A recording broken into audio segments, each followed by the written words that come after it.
마음은 내 것이지만 내 마음대로 할 수 없는 것이다. 인생은 그런 마음과 투쟁하고 화해하는 긴 여정이다. 마음을 잃고 방황하고 계신가요? 오늘 책스타 라디오 들으시면서 그 잃어버린 마음 다시 제대로 찾아올 수 있는 방법 함께 고민해 보시면 어떨까요? 오늘 함께 하실 책은 다산이 마지막 공부입니다.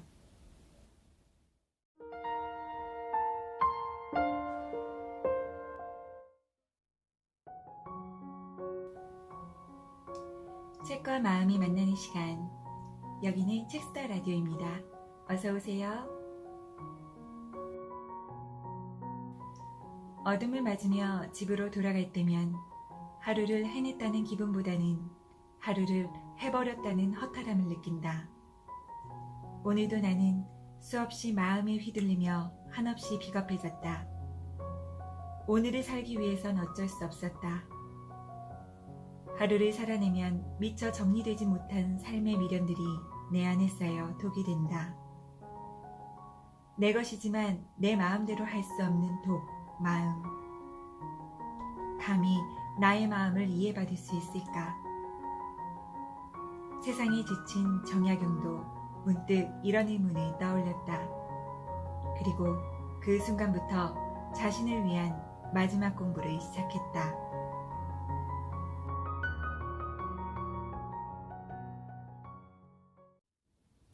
안녕하세요.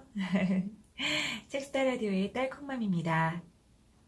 요즘 여러분 하루하루 어떠신가요? 살만하신가요? 많이 바쁘신가요? 뭔가 바쁜 것 같긴 한데 그래도 또 외로우신가요? 사실 우리가 사는 일상의 하루하루는 크게 다르지 않죠. 가끔은 어제가 오늘 같고 또 내일도 오늘과 같을 거고, 그렇지만 우리의 마음은 매 순간 변화무쌍해서 우리를 들었다 놨다 들었다 놨다, 누군가의 한마디 말에 상처받기도 하고 또 기운을 얻기도 하고, 뜻하지 않은 상황 때문에 곤란해지기도 하고 행복해지기도 하죠. 늘 기쁘고 행복할 순 없지만 적어도 내 마음을 좀 내 마음대로 할 수 있으면 좋겠는데 참 쉽지 않아요. 적어도 내 마음이 어떤 건지 정확히 알고 바라볼 수 있는 힘만 있어도 좋겠다는 생각이 들 때가 있어요. 사실 마음을 제대로 알고 지키고 바르게 채우는 것은 저절로 오는 게 아니라 정말 부단한 공부와 노력이 필요하대요. 우리가 훌륭하다고 칭송하는 옛 성현들조차 어려워했다는 마음 공부. 우리같이 평범한 사람이 제대로 실천할 수 있을까? 아니, 이해나 가능할까? 이런 의심이 드는 것도 사실입니다. 그래서 오늘 여러분과 그 고민을 함께 나누고 해답을 좀 찾아보고 싶어서 가지고 온 책이 있습니다. 바로 다산의 마지막 공부입니다. 이 책은 고전 연구가인 조윤재님이 옛 성현들이 마음 수양을 위해 공부했던 경전인 심경을 바탕으로 저술한 책입니다. 심경은 송나라 학자였던 진덕수가 저술한 책으로 우리가 잘 알고 있는 사서삼경과 같은 경전과 주도니, 정의, 범준 등과 같은 당대 학자들의 저술서에서 마음 수양과 관련된 격언만 모아 편집한 책인데요. 총 37편의 경구가 담겨 있습니다. 다산의 마지막 공부는 이 경구 37가지에서 저자인 조윤재님이 핵심이 되는 문구만 다시 뽑아 지금 현대의 독자들이 보다 잘 이해할 수 있도록 여러 예시와 설명을 담아 조금 더 쉽게 새롭게 풀어쓴 책이라 할 수 있습니다.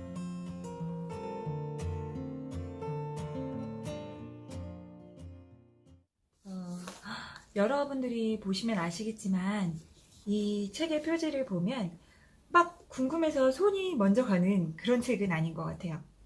요즘 책들처럼 감각적이거나 또 멋진 표지나 그런 제목을 가진 것도 아니고, 또 내용 자체도 고전의 소재로 쓰인 책이라서 읽기 어려울 것 같은 생각이 좀 먼저 들기도 하거든요.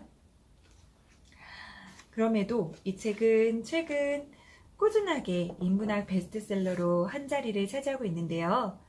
아무래도 그만큼 마음 공부를 통해 자신의 삶을 좀 보다 주체적으로 행복하게 살고자 애쓰는 분들이 많다는 뜻이 아닐까 싶어요. 저 역시도 그러니까요. 책 소개에서도 말씀드렸듯이 이 책은 우리가 잘 알고 있는 그런 유학 경전과 여러 유학자들의 저술서에서 그 마음과 관련된 경구들만 이렇게 모아서 놓은 책, 심경이라는 경전을 지금 사람들이 좀 보다 이해하기 쉽고 편하게 접근하도록 그렇게 쓰인 책인데요. 그렇기 때문에 이 책에 담긴 모든 글귀들은 유학, 성리학 이론의 핵심이 되는 선한 마음을 지켜내는 것, 거기에 초점을 맞추고 있다고 볼 수 있습니다. 사람은 본래 선한 마음을 타고났대요. 그런데 이렇게 세상을 살아가면서 여러 유혹에 그 본성이 가려지고 흔들려서 제대로 지키지 못하기 때문에 여러 문제가 생기는데요. 그렇기 때문에 어린아이처럼 순수함을 되찾고 원래의 그 선한 본성을 되찾고 지키는 것이 결국 마음 수양의 본질이라고 말하고 있습니다. 그리고 그것이 곧 하늘의 도리에 맞게 그리고 이치에 맞게 살아가는 것이고요. 그런데 또 이렇게 이야기하면 또 이 책이 굉장히 고리타분하거나 우리와 상관없는 그런 철학적 이야기를 담고 있는 게 아닌가 뭐 이런 생각을 좀 하실 수도 있을 것 같은데요. 제가 그랬거든요. 잠깐 보여드릴게요. 자, 경구 이렇게 보이시나요?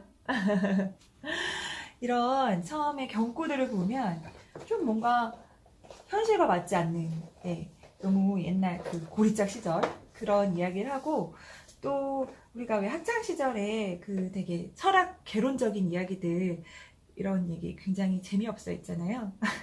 이런 재미없는 얘기를 풀어내고 있는 게 아닐까 걱정하면서 저도 읽기 시작했어요.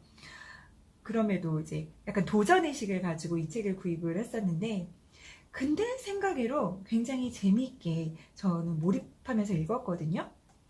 그 원전의 경구를 그대로 사용하다 보니까 그 비유나 한자 표현 등이 좀 이해가 어렵지 않을까 저 이런 생각을 좀 했었는데 그 문구들을 하나하나 풀어서 잘 설명을 해주고 계시더라고요. 이 책에서는.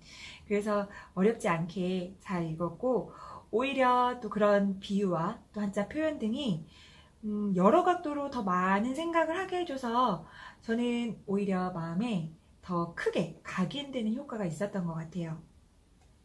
제가 00년이 이제 2019년에는 다양한 고전을 좀 읽으면서 생각의 깊이를 키워보고 싶다 이런 말씀 많이 드렸는데요. 사실 욕심은 있는데 그 기초가 좀 많이 부실해요, 저는. 그렇기 때문에 그 도전이 좀 쉽지 않은데 특히나 동양 고전은 더 그렇죠. 그런데 이 책은 심경이라는 경전뿐만 아니라 그 심경에 담긴 글귀들의 그런 이해를 좀 쉽게 하기 위해서 그 원전, 그 원래 글귀가 들어있던 그런 여러 경전들에 대한 기본 설명들도 함께 담고 있어요. 고전 철학과 경전에 좀 관심은 있지만 쉽게 접근하기 어려운 저 같은 이런 사람들에게 꽤 큰 도움이 될 것 같아요. 그래서 저는 고전 철학 입문서로 읽기에도 꽤 괜찮다는 생각을 했습니다. 관심 있는 분들은 읽어보시면 좋을 것 같아요. 어떤 이는 고난을 통해 놀라운 일을 만들어내기도 하지만 어떤 사람들은 고난에 치여 무너지기도 하는 것이다. 그 차이는 바로 고난을 어떤 마음으로 어떻게 받아들이느냐에 달려있다. 먼저 고난을 이겨내고 큰 일을 이루기 위해서는 반드시 고난을 받아들이는 긍정적인 마음이 있어야 한다. 다사는 중년에 닥친 고난을 세속의 길에서 벗어나 진정한 학문을 할 수 있는 여가로 생각했다. 그랬기에 험난한 귀향지에서 여유당 전설하는 찬란한 학문적 결실을 만들어낼 수 있었다. 또 한 가지는 고난이 삶에서 어떤 의미가 있는지를 잠잠히 생각해 볼 수 있어야 한다. 자신이 겪는 고난에도 반드시 그 의미가 있음을 알고 조용히 때를 기다리는 지혜가 있어야 하는 것이다.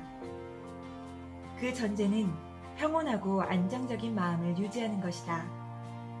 다사는 마음을 다스릴 수 있었기에 혹독한 시기를 잠잠히 버티면서 때를 기다릴 수 있었다.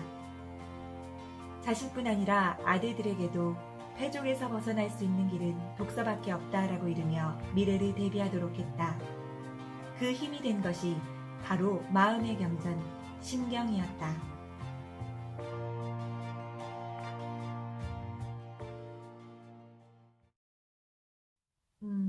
요즘 서점에 나가보면 유독 마음을 다스리는 것과 관련된 그런 책들이 굉장히 많이 보이는 것 같아요.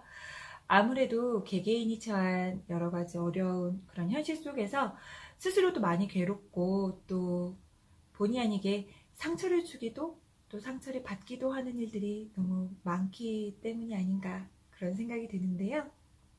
현실과 상황은 바꿀 수 없지만 그래도 내 마음은 내 것이니까 내 생각과 의지로 그 마음을 좀 다스리면서 조금은 편안함과 행복을 찾고 싶은 그런 생각이 큰 것 같아요. 이 글에서는 어떤 고난이 닥쳤을 때 그 고난을 긍정적으로 받아들이는 마음, 그리고 그 의미를 찾고 지혜롭게 대처하는 마음이 중요하다고 말하고 있는데요. 사실 어떤 마음으로 세상을 바라보느냐에 따라 그 일의 가치나 의미가 모두 달라질 수 있다는 거 우린 잘 알고 있죠. 하지만 여기에서 저자는 마음에 대한 한 가지 전제를 더 이야기하고 있습니다. 바로 평온하고 안정적인 마음을 유지하면서 혹독한 시기를 잘 버티고 때를 기다리는 것. 바로 그것인데요. 온갖 감정이나 욕구, 혼란한 마음에 이리저리 흔들리지 않고 잠잠히 그리고 평온히 그 마음을 바라보고 지켜낼 수 있는 힘. 그것이 마음 수양의 시작이라고 볼 수 있는 거죠. 그런데 참 실천하기가 쉽지 않아요. 그렇죠? 그렇기 때문에 마음을 다스려 중심을 잡고 보다 발전적이고 한 단계 나은 나로 살아보고자 애썼던 건 예나 지금이나 또 훌륭한 옛 성인이나 평범한 지금의 저 같은 사람이나 크게 다르지 않은 것 같습니다. 또 그게 위안이 참 많이 되네요. 순임금이 말했다. 사람의 마음은 늘 위태롭고 도의 마음은 잘 드러나지 않는다. 오직 정밀하게 살피고 한결같이 지켜 그 중심을 붙잡아야 한다. 복잡한 현대사회를 살아가면서 각종 억압과 스트레스에 시달리는 마음을 평안하게 다스리기란 쉽지 않다. 한껏 욕심에 달아오르지 않더라도 끊임없는 유혹과 자극이 감정을 불러일으키고 욕망을 들끓게 한다. 감정과 욕망이 들끓을 때 잠깐 성찰하는 시간, 자신에게서 한 걸음 물러나 관조하는 시간을 가지는 것 정도는 가능할 것이다. 자신과 자신의 감정을 잠깐 분리하는 것이다. 한 걸음 물러서서 남의 일을 관찰하듯 스스로를 객관적이며 합리적으로 볼 수 있다면 감정에 지배받지 않게 될 것이다.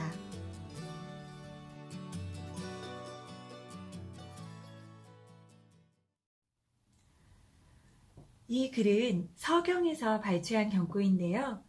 서경은 공자가 이상적인 시대로 꼽았던 고대 중국의 전설적인 임금이죠. 요순부터 주의 문왕과 무왕까지의 역사를 기록했던 책입니다. 공자가 편찬했다고 해요. 우리가 흔히 알고 있는 그 사서 삼경의 그 삼경 중 하나이기도 하죠. 인심은 위태롭고 도심은 잘 드러나지 않는다. 그렇기에 항상 잘 살피고 그 중심을 잘 지켜야 한다.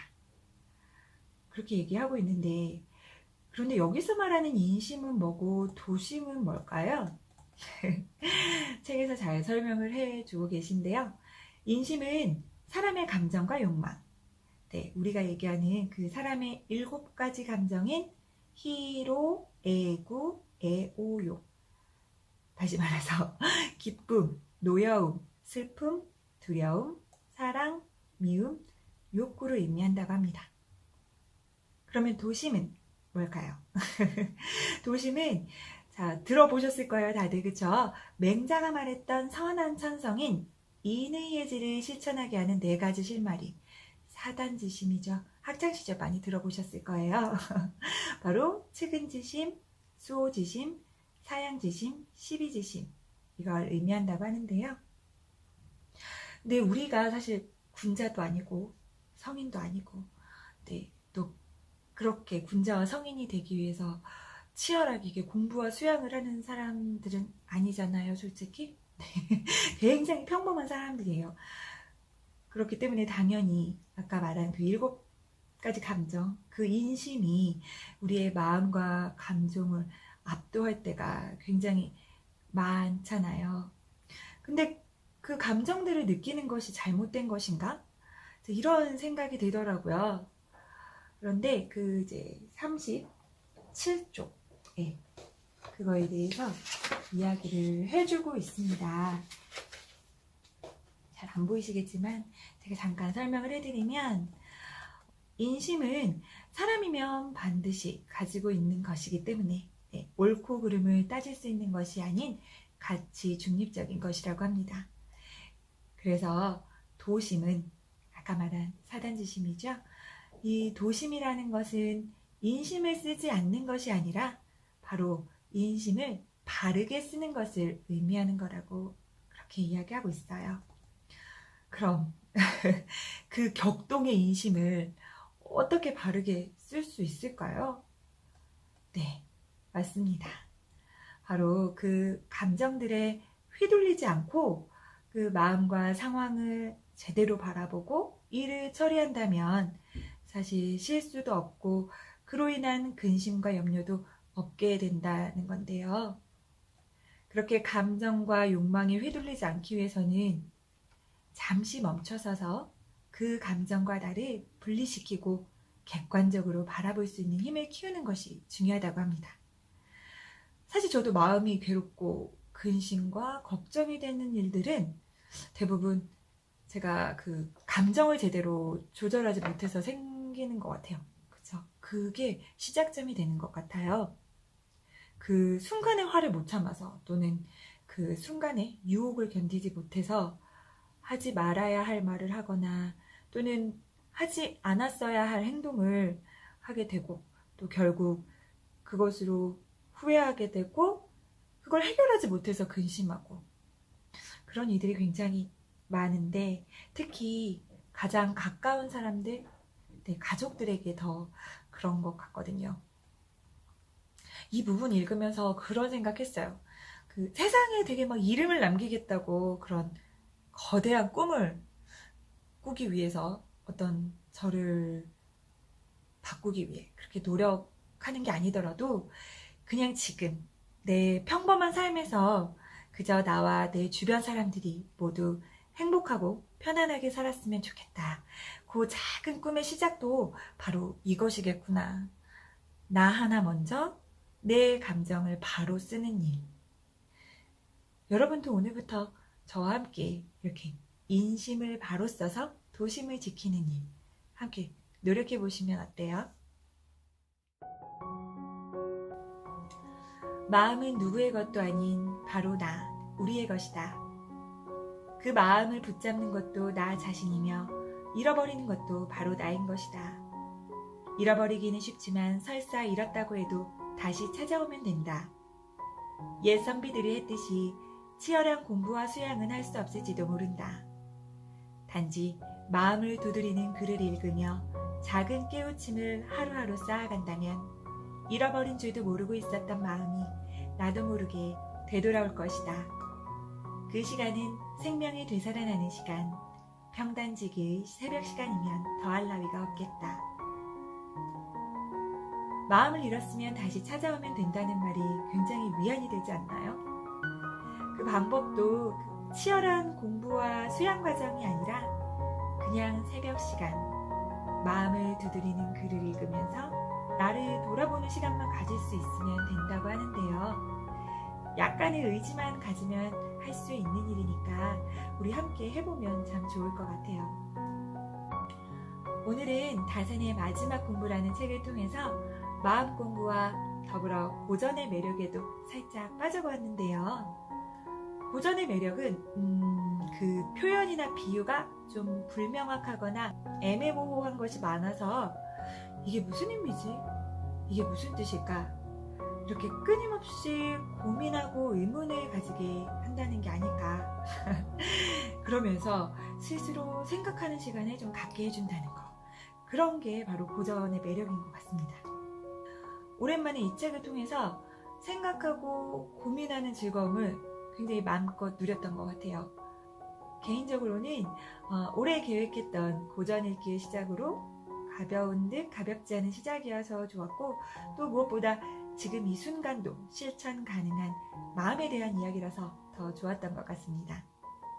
여러분도 기회가 되시면 꼭 이 책이 아니더라도 어떤 책을 통해서든 이런 제가 느꼈던 사색과 고민의 즐거움을 함께 느껴보실 수 있으면 좋겠어요. 오늘도 끝까지 들어주셔서 감사하고요. 다음 책에 대한 이야기도 기대해 주시기 바라며 여기서 마치겠습니다. 안녕히 가세요.